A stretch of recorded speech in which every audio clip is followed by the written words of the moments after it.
IPhone কেনার পরে না মানুষের ডায়লগই আলাদা হয়ে যায়, ঠিক আছে। সেদিনকে আমি একটা বন্ধুকে জিজ্ঞাসা করছি, ভাই তুই আইফোনটা কিনলি কেন? বলে সেফটির জন্য। তো আমি বলছি, তোর তো নিজের সেফটি নেই, তুই তো হাফ দিন বাংলা আগে রাস্তায় পড়ে থাকিস, তুই আবার কি সেফটির জন্য আইফোন কিনেছিস বরঞ্চ আইফোনের সেফটির দরকার তোর কাছে থাকার জন্য, বোকা চোখ। আবার কিছু কিছু বন্ধুকে জিজ্ঞাসা করবে, বলে ভাই ফটো তোলার জন্য। আরে ভাই তোর ফটো তুলতে গেলে ফিল্টার লাগাতে হবে, তোর ফেসের যা অবস্থা, ঠিক আছে।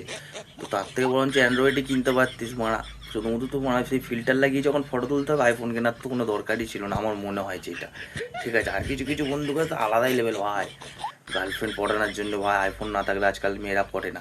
তো আমি একটা কথা বলি ভাই, মেয়ে পটানোর জন্য যদি আইফোন কিনেছিস ঠিক আছে, কিন্তু পকেটে পয়সা থাকার দরকার আছে। যে মেয়ে আইফোন থেকে পড়বে, ঠিক আছে, সে তোর যে পয়সার জন্যই পড়বে, ঠিক আছে। তুই একটা রেস্টুরেন্টে গিয়ে একটা বিল চোকাতে পারবি না, তোর কাছে কোনো দিন 10 টাকার বেশি থাকে না, আর তুই আইফোন দেখে মেয়ে পটিয়ে নিবি আর সেই মেয়ে তোর কাছে থেকে যাবে, তুই এটা ভাবলি কি করে? এটা কোনোদিনও সম্ভব না।